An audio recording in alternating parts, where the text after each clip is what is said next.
Arestas de Vento.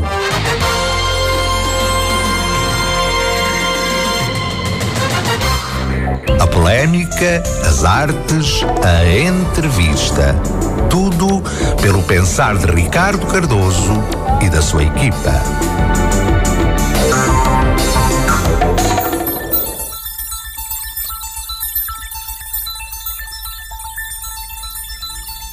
Muito boa tarde, sintoniza o Arestas de Vento. Um programa de artes e ideias aos sábados 11-14 na Popular FM. Com realização de Ricardo Cardoso, captação de imagem de Ricardo Pita e controle de emissão de Céu Campos.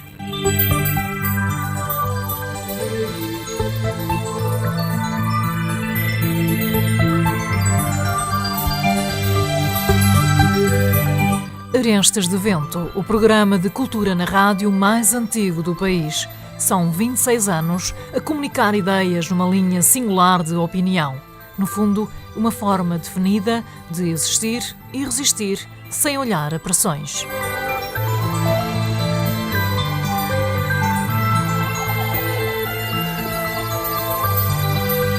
Sempre em destaque os apontamentos de autor e as grandes entrevistas.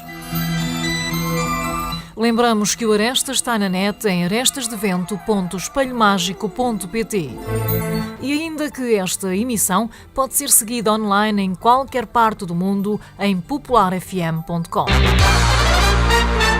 Arestas de Vento.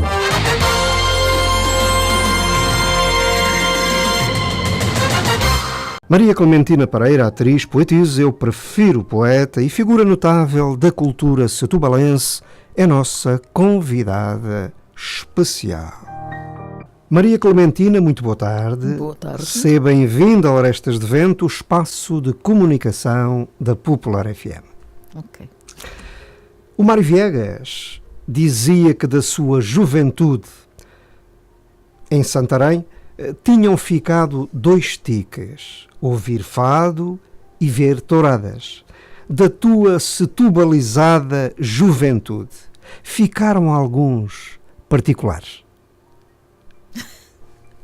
Por acaso também ficaram as touradas, porque o meu pai levava-me sempre nos domingos de feira e eu para a Praça de Touros. O que me ficou mais, o que me ficou eram os livros que recebia no Natal e nos anos, que o meu pai tinha sempre o cuidado de me dar umas rimas de livros de histórias, que eu adorava, e talvez daí me veio o gosto para a leitura. Fiquei sempre apaixonada por livros, sempre. Eu fazia um mielheiro todos os anos para ir à Feira do Livro a Lisboa, comprar todos os livros que eu quisesse, porque eu tinha feito o mielheiro durante o ano, havia uma verbazinha que dava para esse efeito. E pronto, e depois também comecei a escrever muito cedo, não sei se pela influência dos livros que também comecei a ler muito cedo. Eu comecei a ler com 5 anos, foi a minha mãe que me ensinou a ler, quando fui para a escola já sabia ler. E ela dava-me a ler poemas. É engraçado, eu lembro-me, 5, 6 anos, a minha mãe dava-me a ler poemas. Daí talvez também me veio o gosto pela poesia.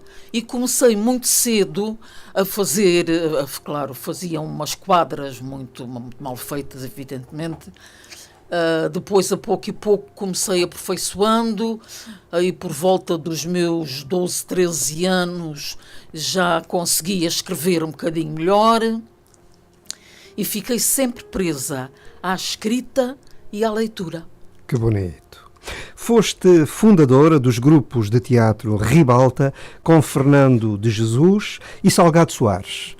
E Teia com Fernando Guerreiro, Carlos Rodrigues e Vítor Serra. Outros tempos. E Fernando Jesus também. E Fernando Jesus também. Desculpa. Certamente. O teatro amador, ao tempo, era uma força cultural da cidade de Setúbal e o povo, artisticamente, sei lá, seria assim muito acalorado. Era. Foi uma época em que o teatro amador foi muito importante na cidade. Muito importante, talvez também pela época que estávamos a atravessar, anos 60 e depois veio os anos 70, aquela euforia toda, foi muito importante. Mas quer dizer que já nos anos 20 e 30 tinha sido muito importante também, com as operetas da escola comercial agora não, a escola comercial da altura, que era a escola, pois agora não estou a ver, não acredito. Bom, era a escola comercial ao tempo. Sim, e Já era a coletividade, sim. A União. Uhum. A União também apresentava operetas. Essas operetas, tanto de uma como... Aí tínhamos também o Orfeão Stóbriga, que, para além de ser um orfeão, tinha um grupo de teatro. Sim, sim. E era engraçado, porque quando se deslocavam a qualquer outra cidade ou qualquer localidade, porque os grupos de Setúbal deslocavam-se muito, esse Orfeão Stóbriga, para além do seu orfeão, levava o teatro e levava o Vitória Futebol Clube ou o Comércio e Indústria, Sim, sim. porque à meia da tarde, portanto o espetáculo seria à noite, e à tarde havia sempre um jogo de futebol entre o Clube de Setúbal e o Clube da terra onde eles estavam. Portanto, conseguiam juntar 3 facetas diferentes, que era a música, o teatro e o futebol. Pronto, posso dizer que realmente a importância foi muito grande. Também nesses anos 20, 30 e 40, que os jornais de Lisboa consideravam os grupos de Setúbal como sendo aquele grupo de tanto o da escola comercial como o Orfeão Stóbriga, eram considerados os melhores do país. Quando iam, eu tenho aqui no livro uma coisa que achei imensa graça, porque o meu livro foi todo feito de extratos de notícias de jornais e também de comunicações que pessoas amigas tinham vivido e, portanto, me diziam. E eu achei muita graça que, por exemplo, quando os alunos da escola, quando foram a Évora, o comércio fechou na cidade. Os estudantes de todas as escolas que havia vieram todos para a rua, os universitários de capa e batina, para receber os visitantes que lá iam apresentar a sua opereta, que era a Leiteira de Entre Arroios ou a Flor de Lis. Eram as duas mais conhecidas. Vinha a banda da terra receber, vinha o presidente da Câmara, que na altura era o Miguel Rodrigues Bastos, que depois foi presidente da Câmara de Setúbal também. Quer dizer, eu acho que era uma coisa que animava o país de norte a sul. Exato. Não era uma coisa local, não eram grupos locais que se limitavam a fazer um espetáculo aqui, um espetáculo ali, relativamente perto uns dos outros. Não, eles iam por todo o país. O processo era local, mas a janela era nacional. Era nacional. Do livro O Teatro Amador em Setúbal durante o século XX. Ao longo do século XX, o teatro amador foi uma presença constante em Setúbal. Perto de 40 grupos formados por amadores apresentaram-se ao público setubalense e mesmo fora de Setúbal para lhe mostrar o seu trabalho artístico e receber os seus aplausos. Pesquisando durante 4 anos em diversas fontes, encontrei a sua história, a história do teatro amador, ou seja, a história daqueles que amam o teatro. Palavras tuas. Sim.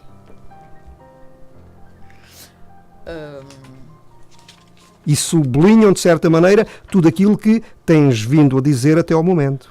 Pois, há uma coisa que eu queria dizer. Eu queria fazer aqui uns agradecimentos. Sim, podes fazer já. Acho que é muito importante, porque é assim, este livro teve o apoio da Câmara Municipal de Setúbal, da Junta de Freguesia de Santa Maria da Graça e principalmente da Casa Irmelinda Freitas, que apoiou bastante a edição. A edição. Além disso, eu também tive o apoio de vários amigos que me ajudaram com os seus conhecimentos, evidentemente, porque eu não sabia tudo. Eu agarrava muito aos jornais da biblioteca. Exato. E a jornais que tinha em casa, mas tive a ajuda de vários amigos, como o Fernando Jorge Envia de Jesus, o Vítor Serra, o Amílcar Caetano, a Céu Campos, o Manuel Carlos, que era conhecido pelo Casalão, que sabia muito de cegadas, Sim. o maestro José Eduardo Ferreira, o Américo Pereira, o José Maria Dias, o Fernando Guerreiro, o Odete Santos, o Bruno Frazão, o Mário Peixoto, o Albertino Cândido. Tive a ajuda da Maria de Lourdes Machado Pinto Alves no computador, porque eu sou muito fraquinha em computadores. É o que eu diga. Eu sou muito fraquinha em computadores. E então a Maria de Lourdes Machado Pinto Alves, minha amiga desde o tempo da escola comercial, ajudou-me. Tive também a ajuda tive a revisão do texto feita pela doutora Maria Helena de Matos.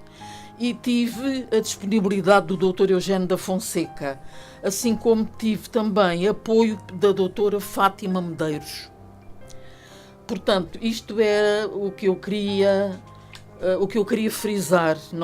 Espero que não ter esquecido quem me ajudou, porque, embora eu tivesse tido muito trabalho com este livro, não há dúvida que, se não tivesse a ajuda dos amigos que se prontificaram, como o Fernando Jesus, a ceder-me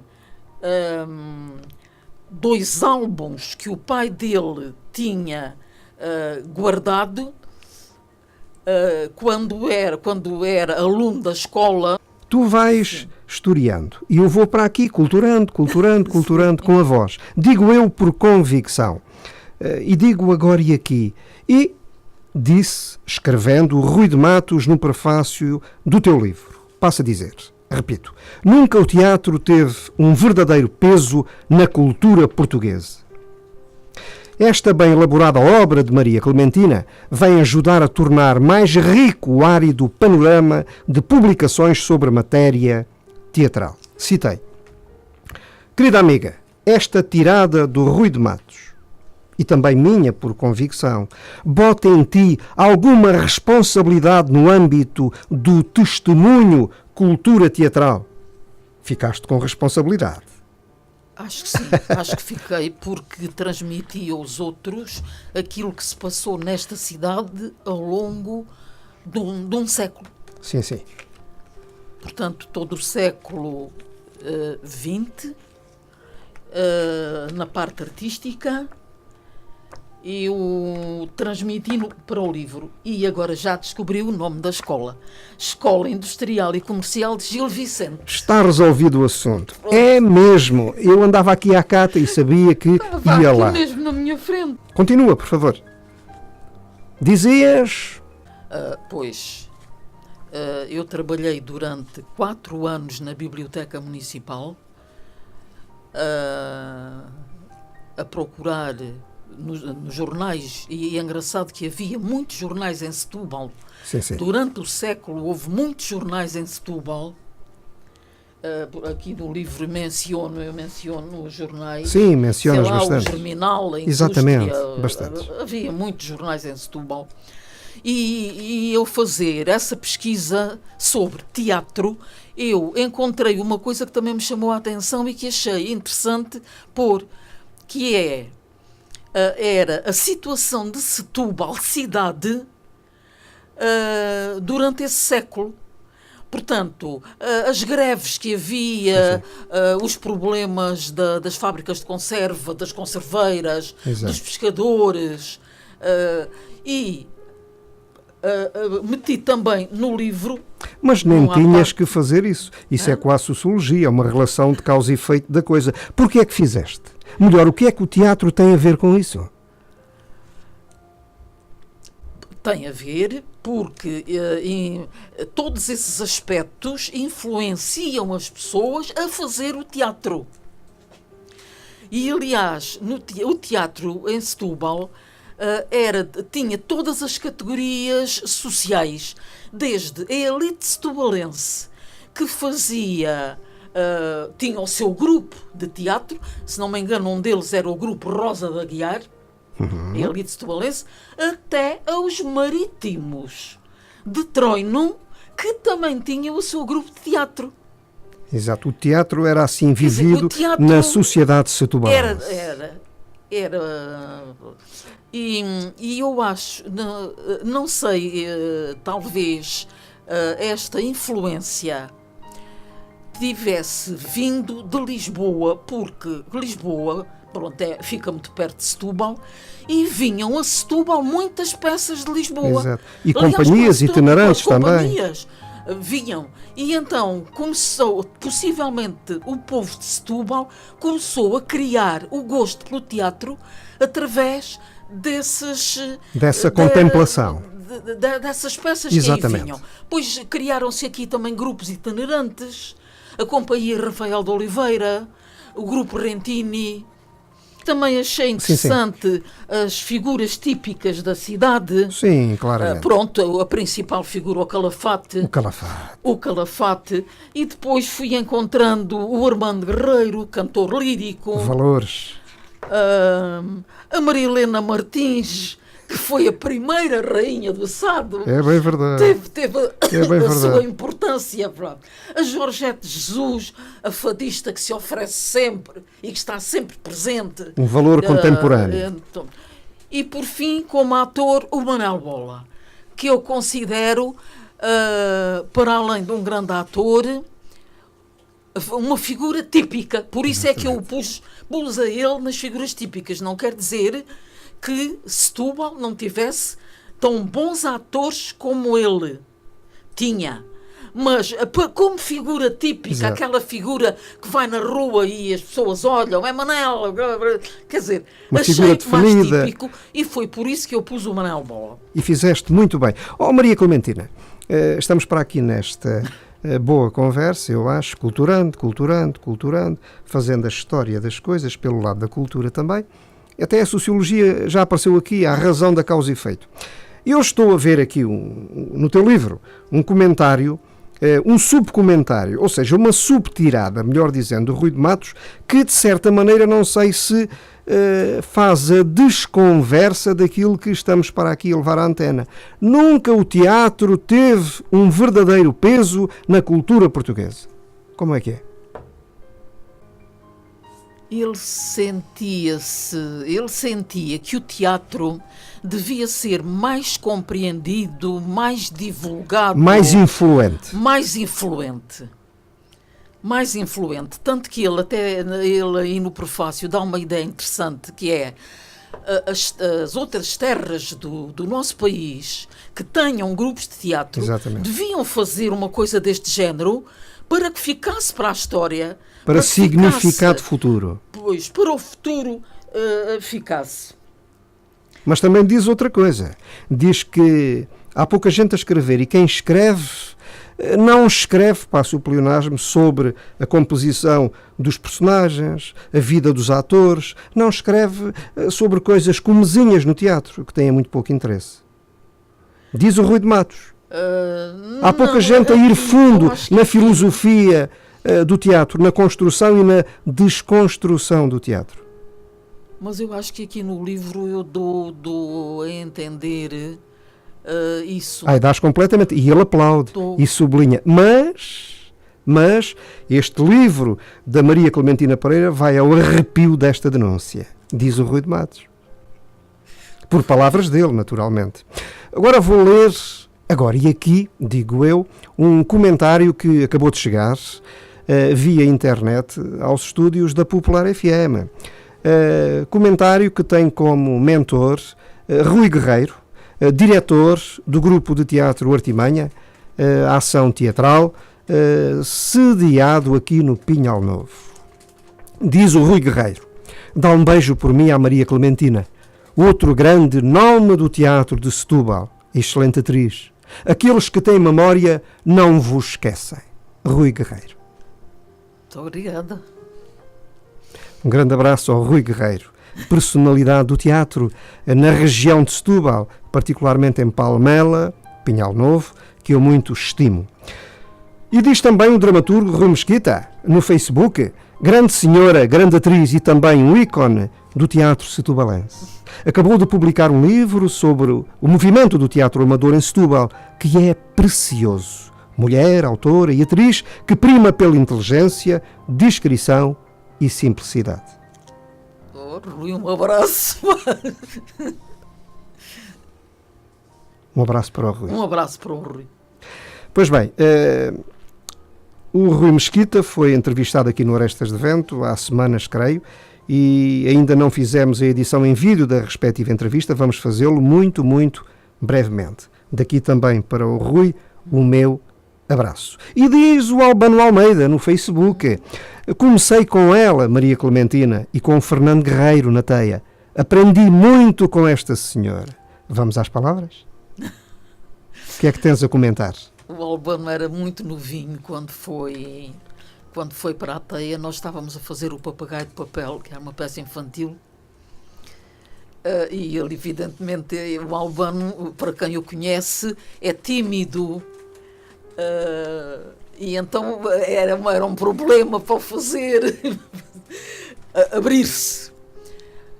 Mas é uma pessoa extraordinária, é uma pessoa muito humilde e com muito valor. Comentário também acabado de chegar, da autoria de Rui Serra, irmão do nosso querido amigo e saudoso Vítor Serra e personalidade constante da cultura setubalense. Diz o Rui: habituei-me durante muitos anos a ver a Clementina nos palcos da cidade. Ela é a verdadeira mulher do teatro, ao qual se deu de corpo e alma. Queres comentar? Obrigada, Rui. Esqueceste de dizer que eu também te conheço de muito pequenino. Cantavas muito bem. Conheci-te na igreja de Santa Maria, fazias parte da catequese e o padre convidou-me para ir lá organizar um pequeno espetáculo com as crianças da catequese, e tu lá estavas com os teus caracóis louros e realmente cantavas, sei que cantavas, e representar não tenho ideia, assim, nessa altura de o teres feito. Siga a roda, o espetáculo tem que continuar, o espetáculo não pode parar. Pois não, e eu só queria meter uma coisa que... E vais botar, e já. Diz, querida amiga. Aqui, este trabalho Sim. É mais do que lembrar o Teatro Amador em Setúbal. É também uma homenagem a todos que já partiram e nele participaram. Que bonito, que bonito. Muito bonito. Ou seja, com esse livro, querida amiga, com este livro, o livro agora é nosso. É nosso. Estás a vencer o esquecimento do tempo e já agora também a vencer os caciques sem memória. O teatro ajuda o homem a ser mais livre. Não ajuda? Creio que falámos há pouco disso em off. Sim, porque o teatro leva-nos a ser várias pessoas, a criar várias personagens, a ser pessoas completamente diferentes. Aliás, há uma coisa que eu já agora aproveito para dizer, que o que me fez ir para o teatro foi o não gostar de mim. Eu não gostava de mim e queria ser outras. Tanto que eu, quando escrevi o meu primeiro livro de poesia e quando comecei a escrever no jornal O Setubalense, eu assinava Ana Cristina, porque nem sequer do meu nome eu gostava. Maria Clementina, não. Ana Cristina. Ana Cristina. Também não era feia. Eu gostava mais da Ana Cristina. Também não era feia. E portanto, o que eu ia dizer, o teatro a mim ajudava muito. Fui sempre desde criança, era muito tímida. Tive uma educação assim um bocado rígida. Possivelmente como era naquele tempo para toda a gente. Mas eu sim, tinha. O teatro ajudou. Portanto, o teatro ajudou-me a construção da tua personalidade. A sair de mim, quer dizer, aquela que havia em mim que eu não gostava, saltaste era do armário. posta para o lado, agora ficas aí sentada. Exato. E eu agora vou ser a Joana, a Joaquina, a Manela, vou ser a pobre, vou ser a rica, várias. Eu queria ser várias. E foste. Não queria ser eu. E foste. Ainda és. Não queria ser eu. És uma grande atriz. Dizia eu, foste. Pois bem, foste atriz profissional no Teatro Infantil de Lisboa e no Teatro Animação de Setúbal. Fizeste teatro, televisão e, entre muitas coisas boas, passaste pelo Grupo de Animação e Teatro Espelho Mágico, curiosamente no ano em que fomos com a produção O Quarto dos Brinquedos ao Avante Teatro. Recordas? Sim, sim. Sim, sim. Foi muito interessante. Aliás, eu gostei muito de fazer essa peça, porque eu acho que eu sentia aquela figura, aquele ursinho.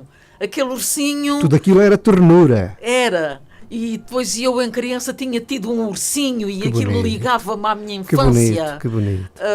Gostei muito de fazer. Pois bem, vamos ouvir um recorte da tua participação no trabalho O Quarto dos Brinquedos, do Grupo de Animação e Teatro Espelho Mágico. Vamos ouvir.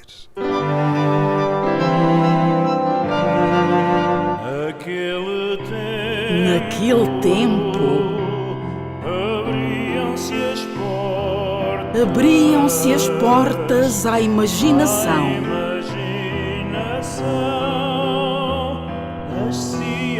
Nasciam os sonhos no rodar de um peão. E cada brinquedo guardava um segredo.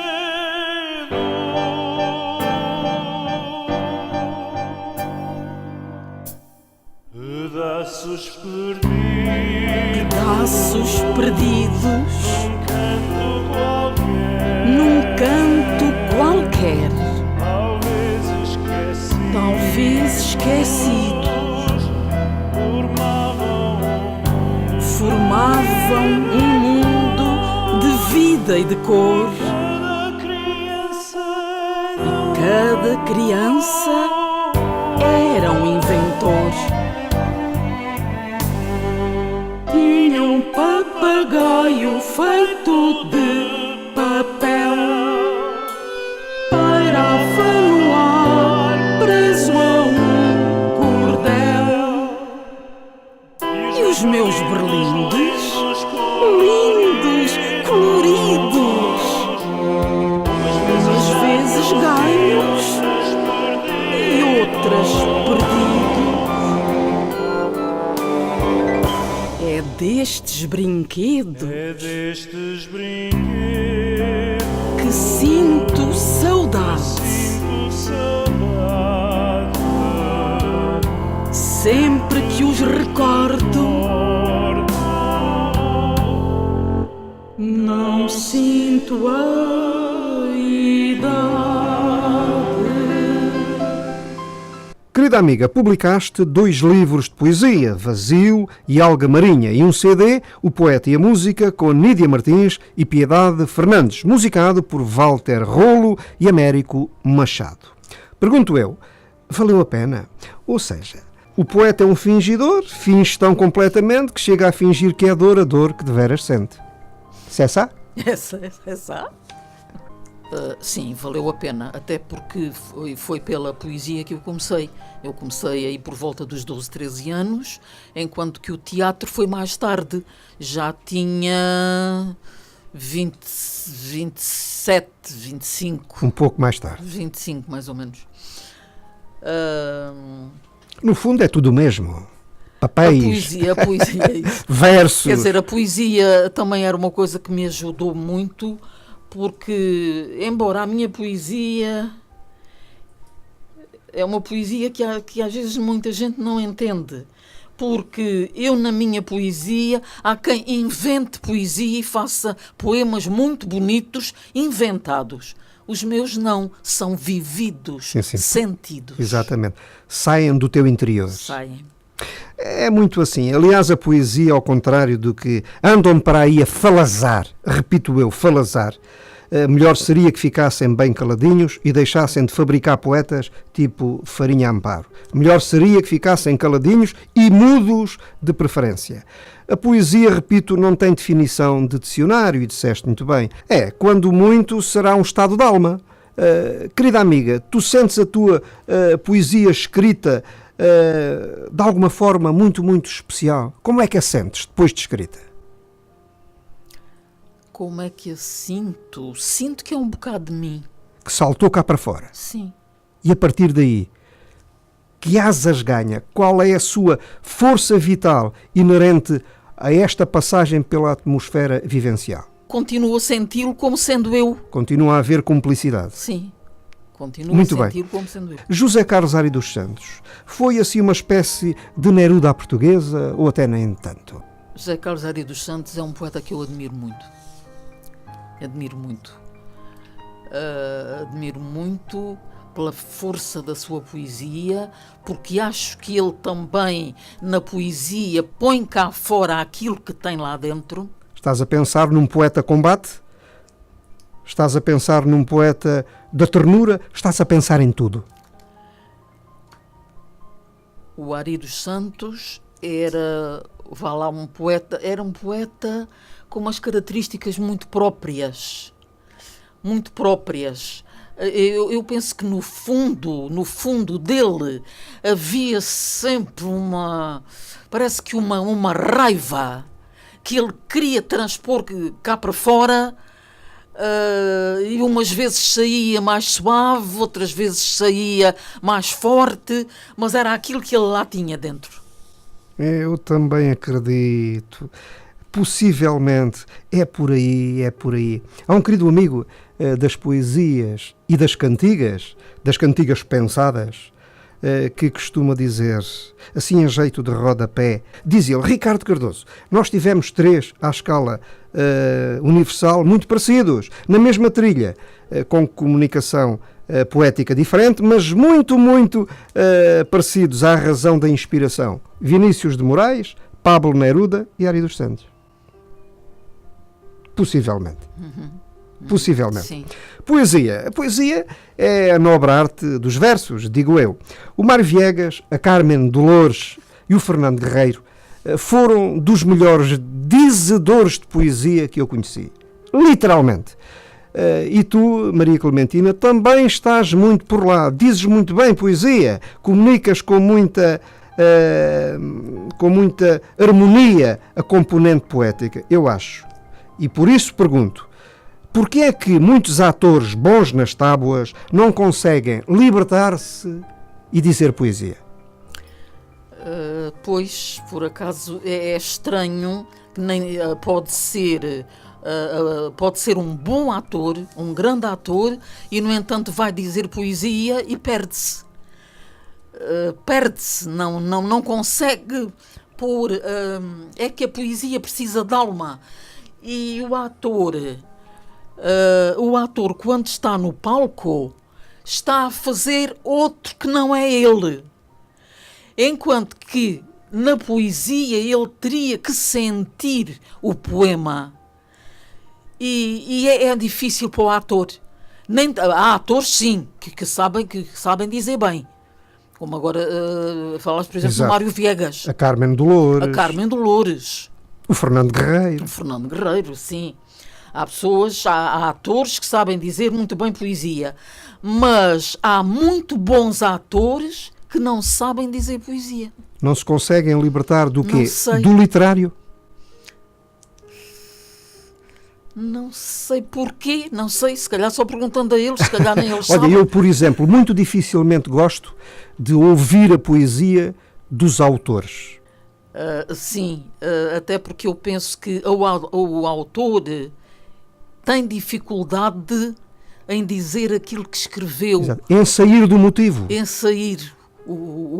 Muitas vezes tem. Há quem consiga fazer isso e há quem não consiga. Que tenha bons poemas e que não consiga comunicá-los. É muito assim, ou está na janela ou vai passando pela rua, uma coisa ou outra. Também por isso, eu não direi que seremos um povo, sei lá, de analfabetos, não direi, mas ainda há muita gente que fica completamente aborrecida quando ouve poesia.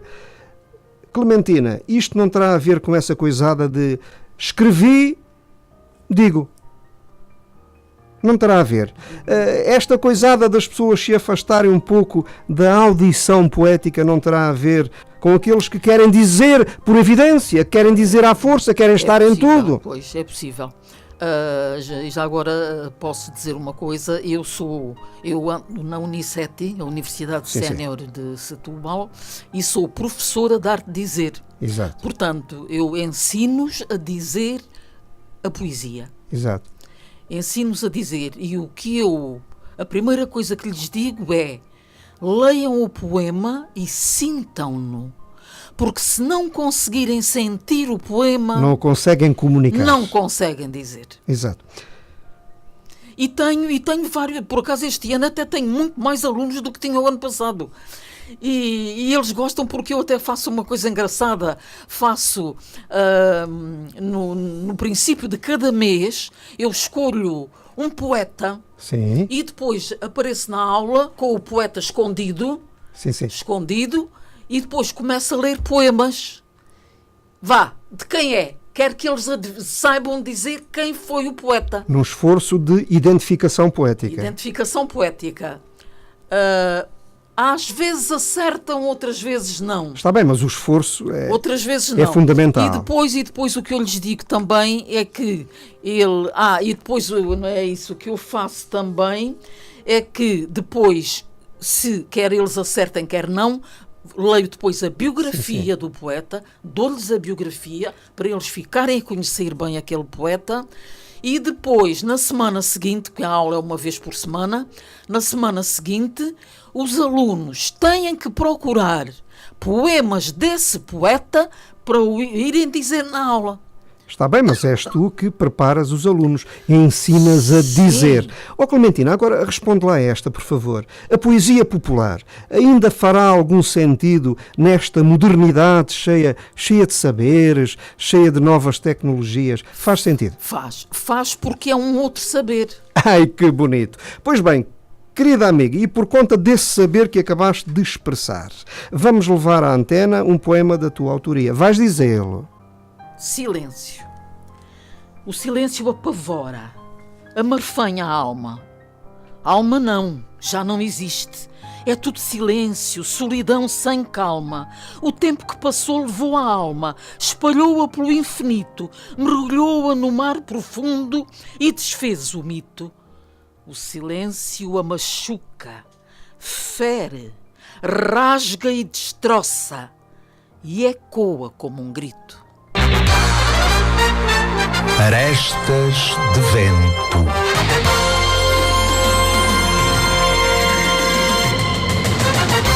Para já quero que saibas que esta tua presença aqui no Arestas de Vento, nos estúdios da Popular FM, agora sim e em bom gosto, é para mim uma honra. Quero que saibas. Muito obrigada. Diz António Feliciano no Facebook: há muito que estou para te dizer que és prima, património cultural da cidade de Setúbal. Sei que estes miminhos não te estragam, porque sabes estar sempre com a compostura de vida, uma simplicidade contagiante que é difícil descrever. Beijinhos. Ora, beijinhos, António, da prima. Podes falar um pouquinho com o António? Ora, falar é mandar assim um comentário na sua direção. Tu também tens alma de poeta, não te esqueças. Tu também, tudo o que escreves tem muita poesia, tem muito sonho. E se calhar, olha, herdaste isso da prima, porque eu sou mais velha do que tu. E diz a Aurora Silva no Facebook: grande senhora, com um coração enorme, de quem eu gosto muito. Um beijo muito grande. Aurora Silva. Ora, muito obrigada. Estou a ver que é a Dona Aurora da Terrua. Se é, beijinhos. É amiga da Isabel Ganilho. Querida amiga e atriz, hoje a colaborar com o Espelho Mágico.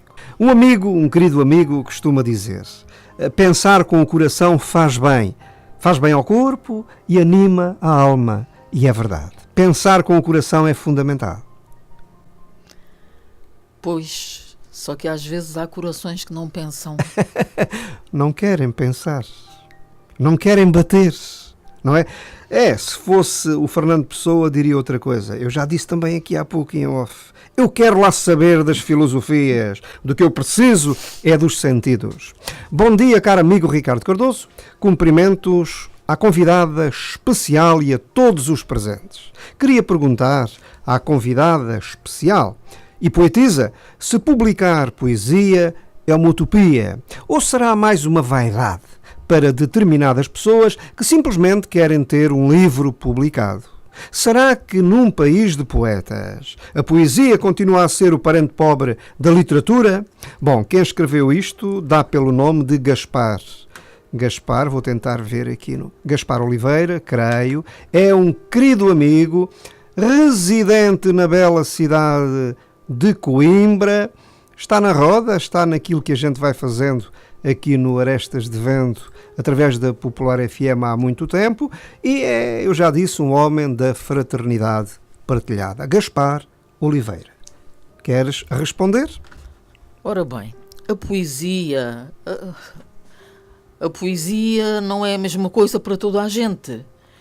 Para mim, é transmitir ao papel aquilo que tenho cá dentro. Para outros, como realmente fala, para outros, é transportar para o papel a sua vaidade. E como diz, poder dizer aos amigos: eu tenho um livro, eu escrevi um livro. Esse não é um poeta. Não é um poeta. É alguém que gostaria de o ser, mas não conseguiu. É bem verdade. E há aqui mais um complemento final do Gaspar Oliveira que penso merecer alguma consideração. Será que num país de poetas a poesia continua a ser o parente pobre da literatura? O parente pobre da literatura, eu não é acho. Assim maltratada. Que é como quem diz, pelo poder. Sim, quer dizer, eu penso que a maioria das pessoas vai mais para a parte literária do que para a parte poética. Mas quem realmente tem um sentimento profundo, quem tem dentro da alma um sonho, essa pessoa vai para a poesia. Até porque há prosa poética, há poesia, enfim, com cheirinhos de prosa, e há uma coisa no meio chamada negócio. Pois. Verdade ou mentira? Isso é verdade. Isso há. É verdade. Acabou de escrever, digo eu, Rogério Rosa. É ator e vive na bela cidade do Barreiro. Escreveu assim: boa tarde, queridos amigos. Mais uma vez, o teatro está presente no Arestas de Vento. Desta vez, o teatro de amadores. É por demais evidente dar a conhecer o teatro amador, particularmente através de publicações literárias, pois é aquele que menos se divulga, é aquele que menos é falado e o que mais se ama e aprende. No meu caso é assim. Já que os profissionais recebem muitas vezes bom dinheiro.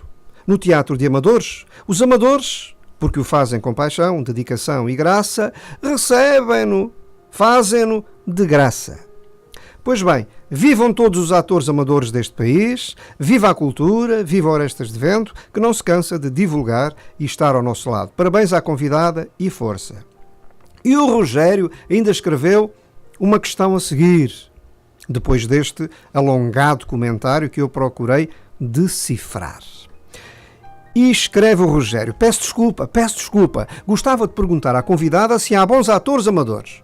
Ou será que os que fazem TV, porque fazem TV, serão considerados melhores e por isso mesmo mais bem pagos? Ou é tudo uma questão de oportunidade e jeito? Receba um grande abraço, um beijinho do Rogério Rosa. Coisa complicada. Isto é um tratado de palavras juntas. Ora bem, o ator amador pode até ser melhor ator do que um profissional. Depende também da escola que tem, de quem o ensina, da maneira como trabalha. O ator profissional, esses que se vêem sobretudo na televisão, naquelas séries que mal acabaram de sair da escola e entraram logo para ali, já são atores, não têm a escola que o teatro amador lhes teria dado se eles lá tivessem estado. O teatro amador é uma escola de atores. Não têm o conservatório, mas têm uma chama dentro de si que tem uma chama que os ilumina. Um pequeno grupo de aventureiros, do qual eu, escrevia Carlos César, fazia parte. Os outros foram, numa primeira fase, António Assunção, Carlos Daniel e Francisco Costa. Convencidos que era possível sonhar, lançámos a obra e criámos em Setúbal uma companhia de teatro profissional. Muito ficámos a dever à Câmara Municipal de Setúbal e à doutora Odete Santos, sem a qual o nosso grupo não teria nascido. Foi com ela que demos alguns passos e ultrapassámos incompreensões. Muitas dessas incompreensões vinham de alguns que faziam teatro amador e não viam com bons olhos a instalação em Setúbal de uma companhia de teatro profissional. Citei Carlos César. Maria Clementina, para já queres ajudar a compreender este texto editado por Carlos César em 1996 no Diário de Notícias e depois dizer, por complemento, se este texto, de certa maneira, não está em rota de colisão com alguma parte desse teu estudo literário ligado ao teatro de amadores em Setúbal? Ora bem, quando se formou em Setúbal o teatro profissional, os grupos amadores que existiam tiveram receio, tiveram medo. Porquê? Porque pensaram, eles agora vêm para aqui e quem é que vão buscar? Os melhores atores que estão no teatro amador. E foi o que aconteceu. Carlos Rodrigues foi o primeiro a ser chamado. Ora, isso ia enfraquecer o teatro amador. Daí o medo dos amadores pela chegada do teatro profissional. O teatro profissional não vinha ficar ao lado do amador, mas vinha tirar ao amador aquilo que ele tinha de bom para constituir o seu teatro.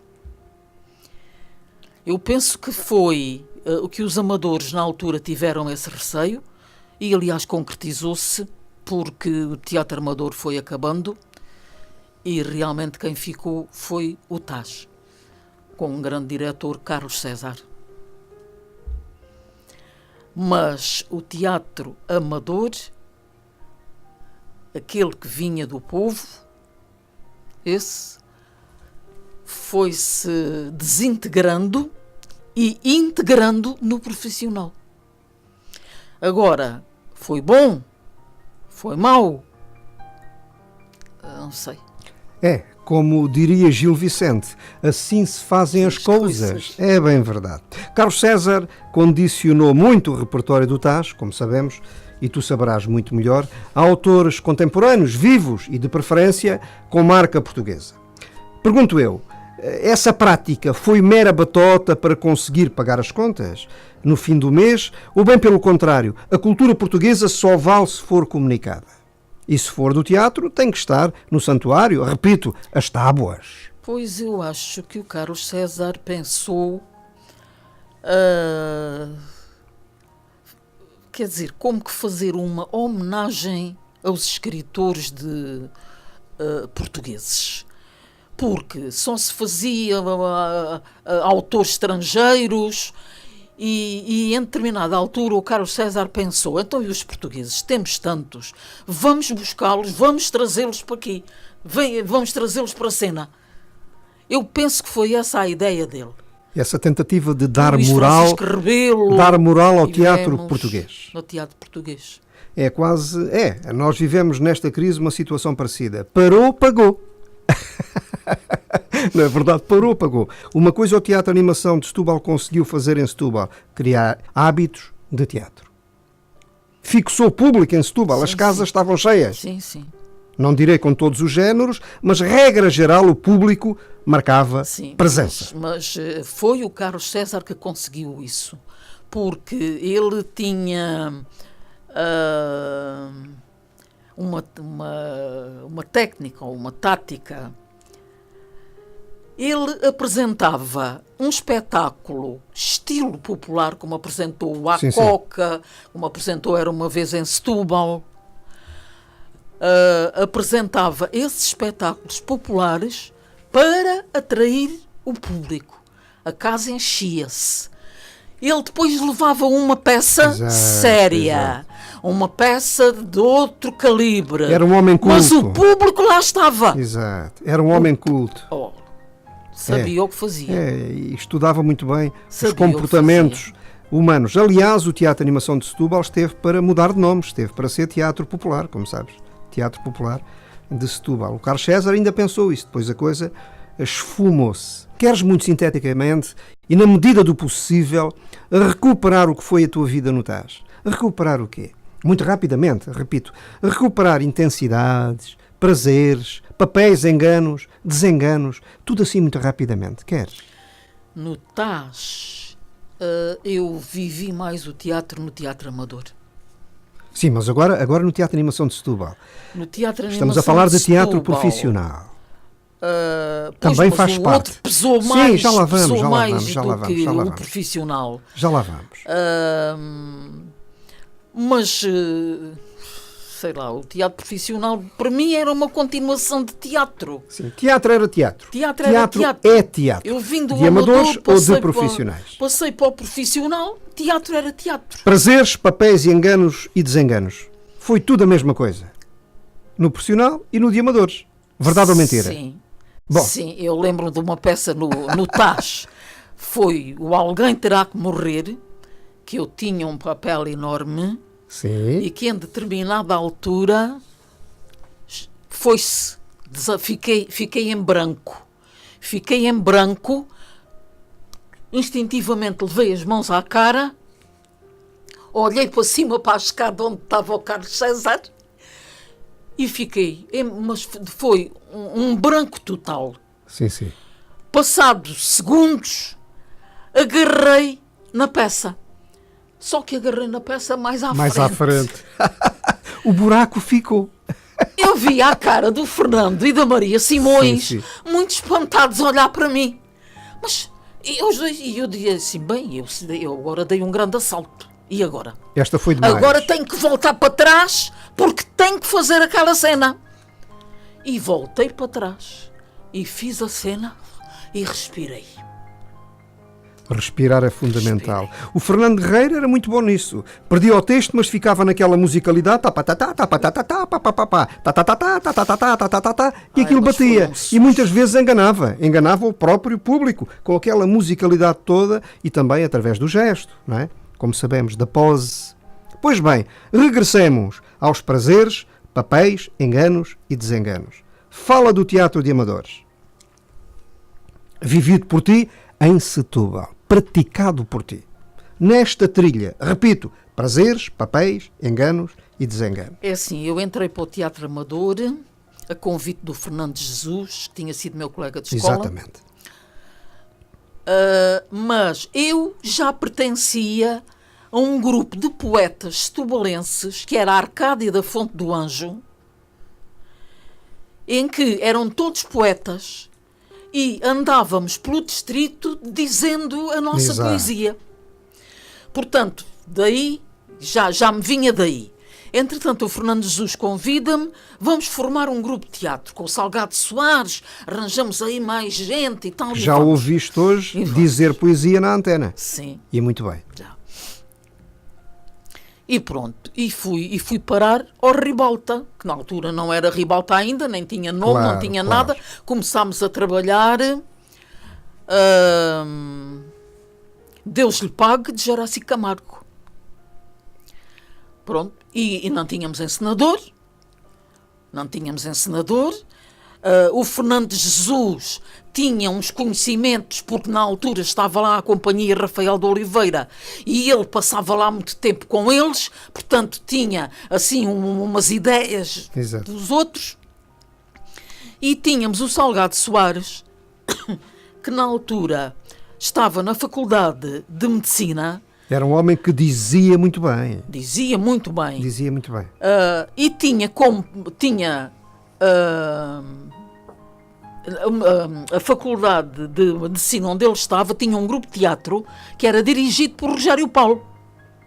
Portanto, o Salgado Soares era de todos nós quem tinha mais conhecimentos, Quem estava mais preparado. quem estava mais preparado. E pronto, e foi assim que nos atirámos de cabeça e fizemos a peça. E depois daquela veio... depois daquela, o Fernando Jesus pensou, não, isto, nós sozinhos é uma grande confusão, não pode ser, tem que ir buscar alguém. E foi convidar o Carlos Ferreira, que era um lojista da rua de Antão Girão, uma casa de tecidos que havia na rua de Antão Girão, que ele era o dono e era um apaixonado pelo teatro. E então o Fernando Jesus convidou-o para ele ir dirigir o nosso grupo, porque Sim, nós sim. não nos entendíamos.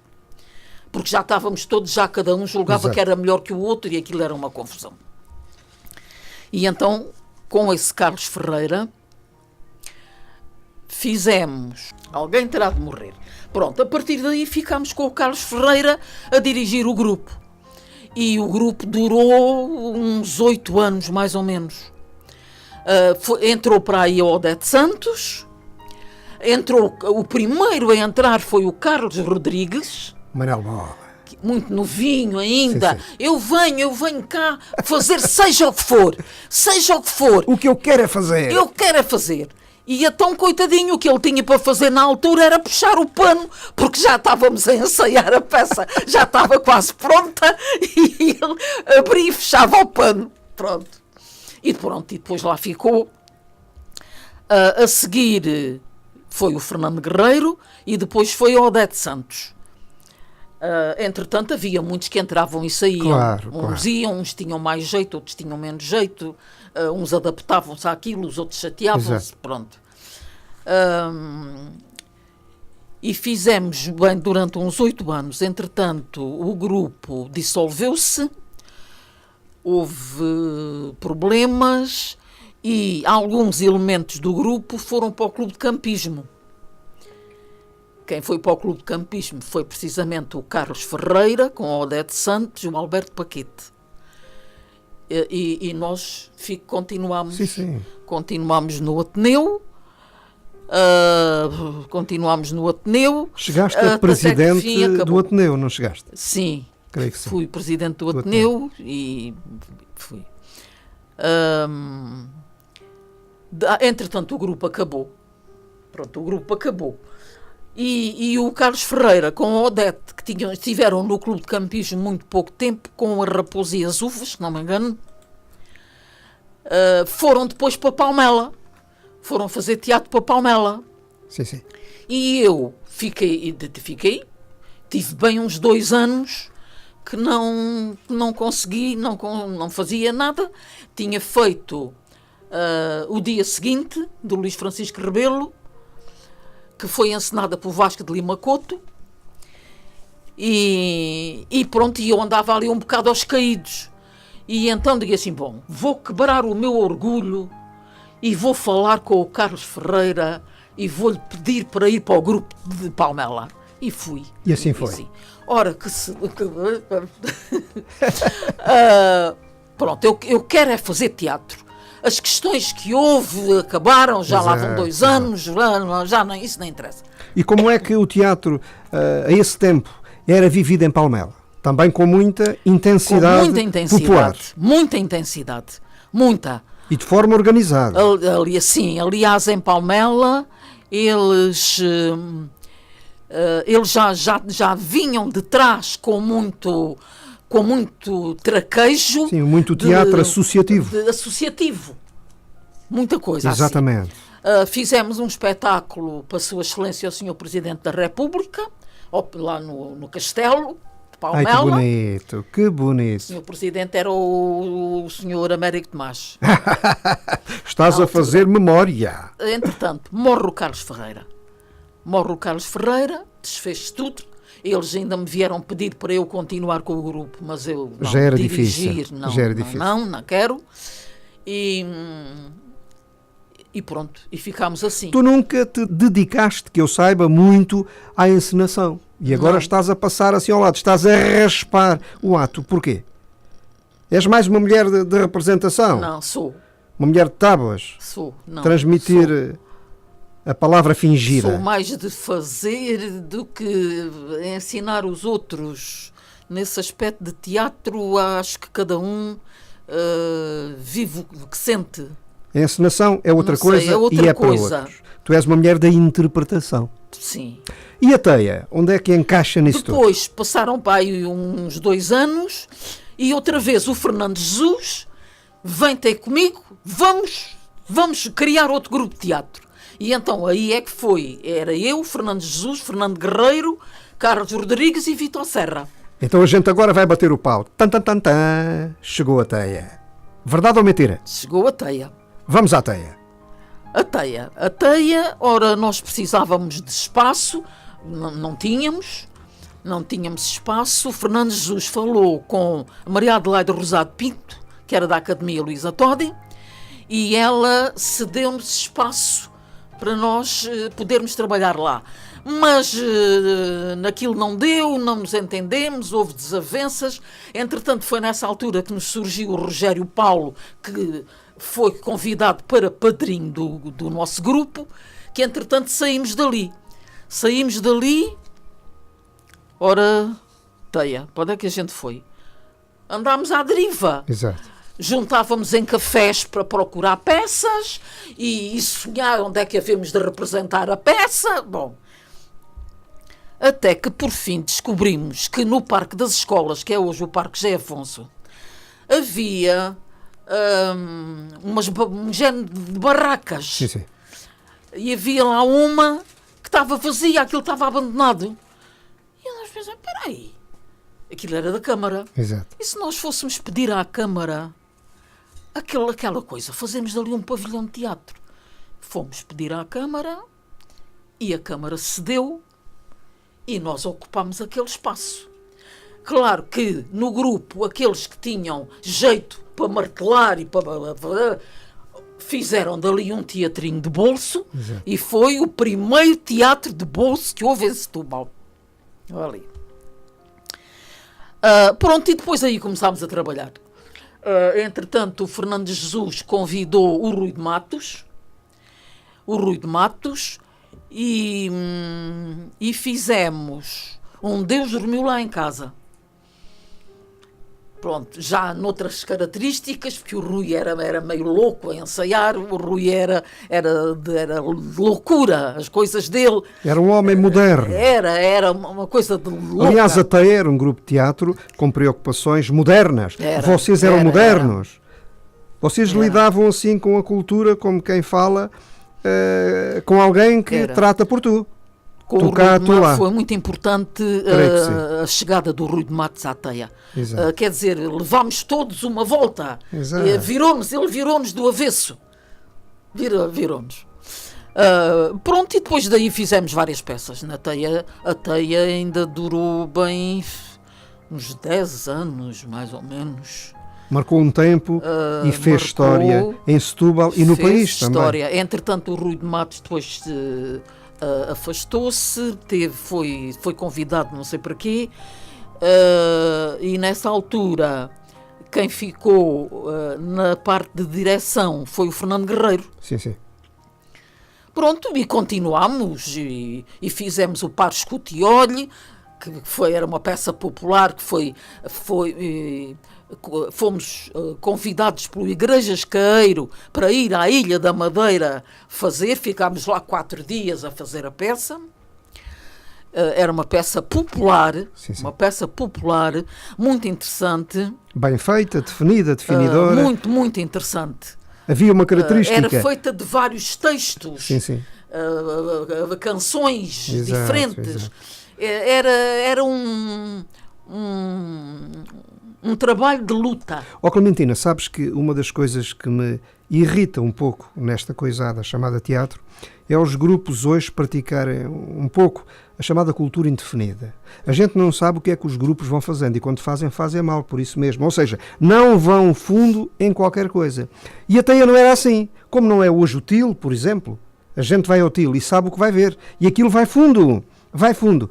E a Teia, por aquilo que tenho lido, também por conta daquelas conversas fundas que tive durante muitos anos com o Fernando Guerreiro, por aquilo que vi documentado até em fotografia não só, a Teia tinha uma estética definida e foi fundo naquela estética. Isso vale a pena, é importante fazer diferente, insistir, é a única maneira de fazer fundo, de fazer largo e bem feito. Fizemos várias peças, sei lá, o Fernando gostava muito de fazer adaptações. Sim, sim. Havia uma peça que ele gostava. Ele, em vez de transpor a peça, fazia uma adaptação. Desenvolvia o um processo por exemplo, de adaptação. Sim, que sim. era dos 4 Cavaleiros do Apocalipse. Ele dava uma volta àquilo. Ele deu uma volta àquilo, passa-se a chamar O Julgamento. Exato. Pronto, foi uma peça Exato. muito boa. Um muito êxito boa. fantástico. Muito boa essa peça. Queridos amigos, foi assim Maria Clementina em prazeres, papéis, enganos e desenganos. Não valeu a pena? Creio que sim, valeu. Pois bem, agora o espetáculo vai continuar num registro complementar. Vamos ouvir Maria Clementina no Teatro Animação de Setúbal e nas Tábuas, num desempenho fabuloso aqui no Teatro Profissional. Naturalmente. Boa noite, minhas senhoras e meus senhores. Andamos de terra em terra a fazer o teste do Besugo. E hoje estamos em Setúbal. Vamos lá todos. Onde é que existe um rio azul? Cidade do Rio Azul. Onde é que existe? Cidade do Rio Azul. E coincidência das coincidências, cidade também do bom Besugo. Nem a propósito, estão aqui duas senhoras. Duas. Que se nos der a licença, vamos entrevistar as duas. A senhora primeira. Se faz favor. A senhora primeira. Mora em Setúbal.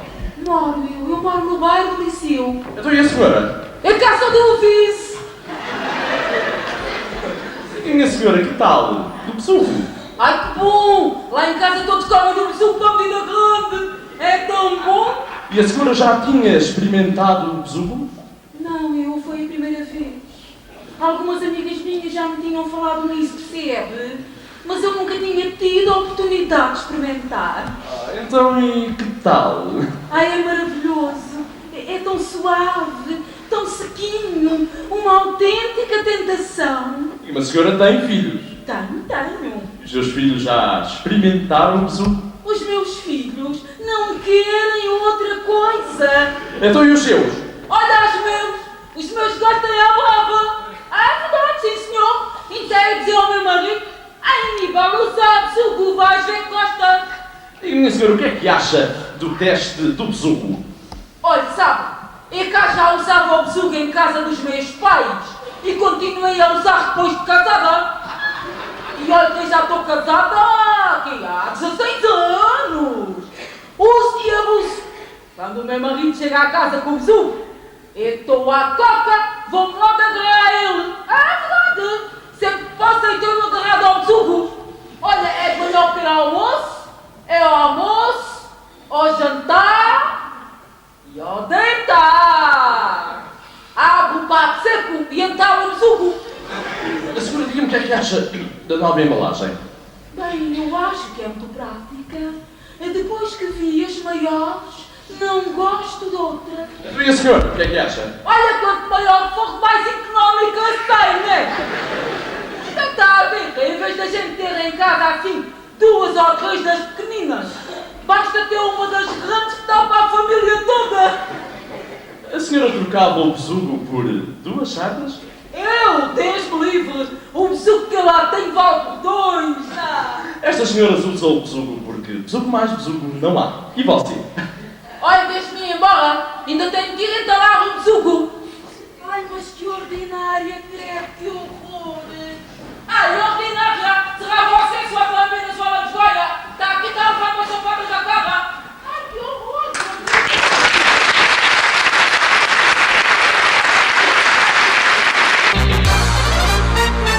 Arestas de vento.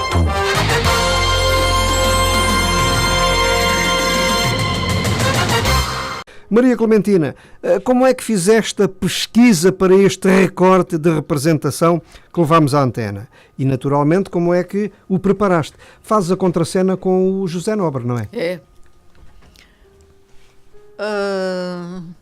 Foi fácil, lá está.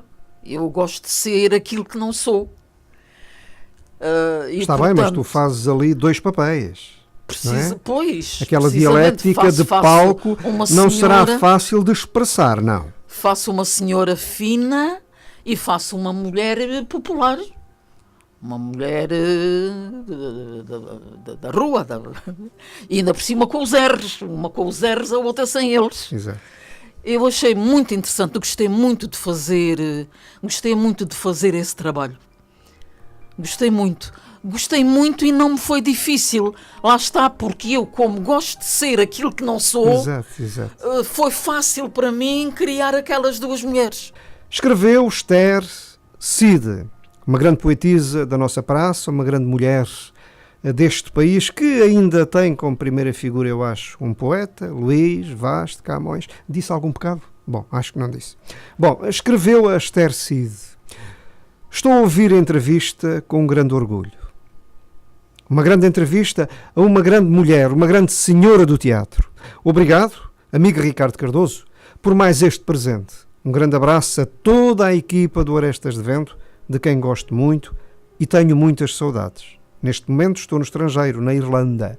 Bem-ajam. Um beijinho, Esther Cide. Ai, muito obrigada. Muito obrigada e um beijinho também para tão longe lá. É bem verdade. Muito boa tarde e um beijinho para a Maria Clementina, que muito estimo e por quem tenho muito carinho. Gostava de saber se valeu a pena ter batalhado tanto por este livro que tenho aqui nas mãos e chamado O Teatro Amador em Setúbal.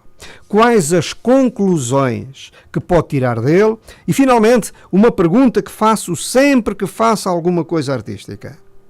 Pergunto se o processo criativo ou descritivo começasse hoje em dia, seria de alguma forma diferente? Seria de alguma forma alterado? E agora, ao reler a criação, o produto final cumpre-se ou falta alguma coisa? Também quero agradecer o facto do livro em causa ter 2 fotografias minhas no espelho mágico. Muita saúde e milhares de beijos. Tânia Cardoso. Oh, Tânia, beijinhos.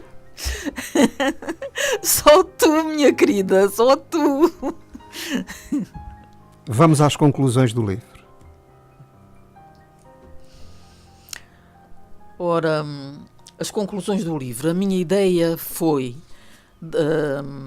deixar em Setúbal uma coisa que não existia, porque a maior parte das pessoas não sabia, não conhecia o teatro amador, sei lá, nem dá 50 anos, quanto mais do princípio do século. Portanto, o meu interesse foi trazer a público tudo o que se fazia em Setúbal. Porque há ideias muito erradas sobre a cidade de Setúbal neste aspecto da cultura. Muito erradas. Os setubalenses não gostam de teatro, não percebem, vão, mas não percebem, não têm... Não é isso. Os setubalenses, se calhar até muito mais para trás, eu comecei no princípio do século XX, mas mais para trás, possivelmente, encontraria muita história, muito teatro. Dou a conhecer, através deste livro, várias pessoas que fizeram parte desses grupos antigos. Por exemplo, eu tenho aqui, nos anos 20, mais ou menos, já não me lembro, 2 fotografias com 2 crianças de 10 anos. E a menina veio mais tarde a ser a minha tia, porque casou com um tio meu. Assim como eu encontrei isto, possivelmente muita gente pegará no livro e dirá: olha, está aqui o meu tio, olha, está aqui a minha prima, está ali o meu avô, olha o meu avô como era. Eu penso, a minha ideia foi realmente trazer às pessoas de hoje a Setúbal de ontem.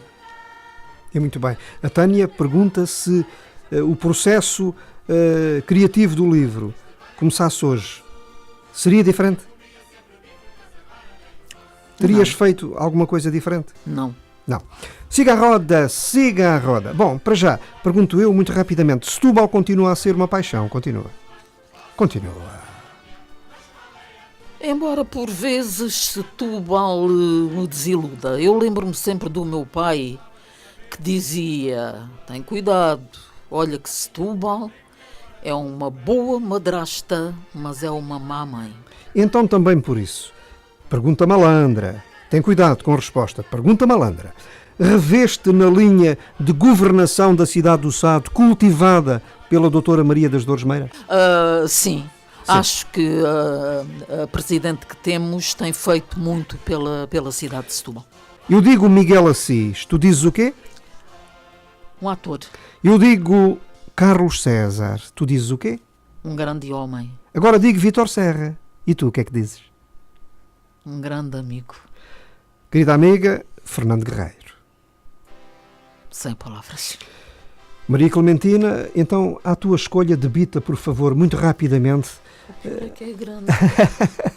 Olha, querida amiga, se ficarmos sem antena, escolhe um mais eu pequeno. Gostava de dizer pequeno. Isto por uma razão. Então diz, por favor. Que aqui, vamos à poesia, senão não temos tempo. Como eu dizia que quer ser esta, não quer ser eu, sim. quer ser a outra. Vamos à poesia, então é assim, em jeito de documento final. aquela ou outra.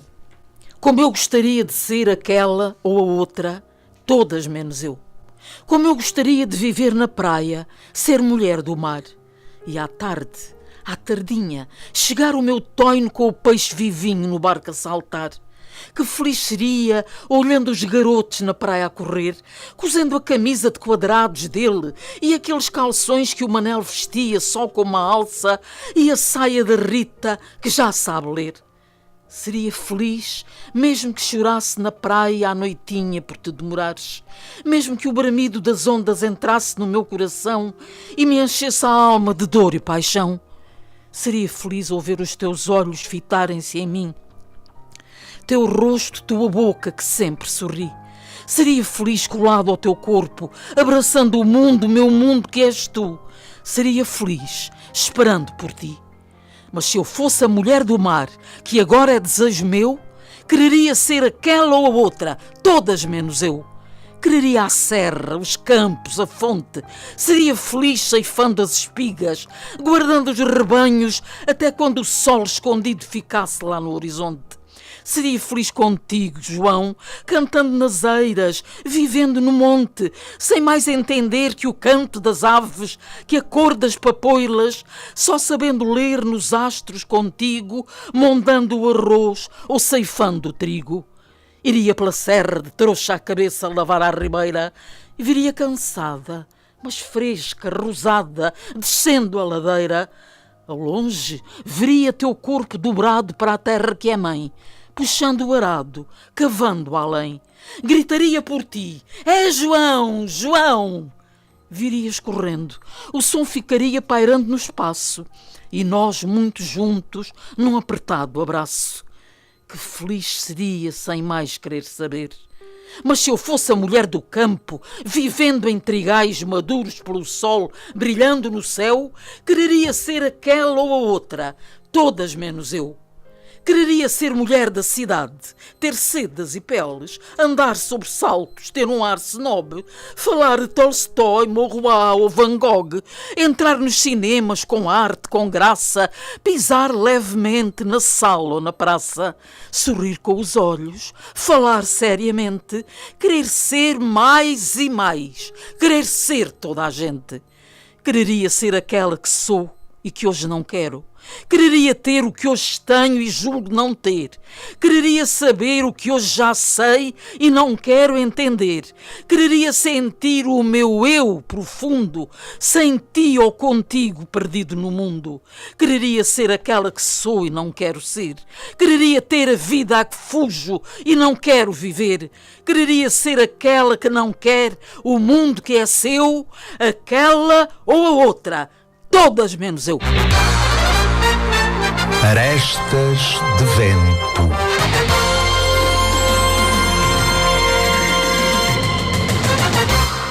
Maria Clementina, foi um grande prazer conversar contigo, foi um grande prazer ouvir-te dizer poesia. Para ti as maiores felicidades. Nós gostamos muito de ti. Ai, obrigada.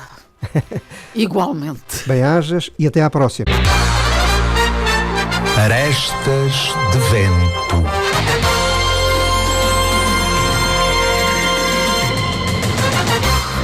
A polémica, as artes, a entrevista.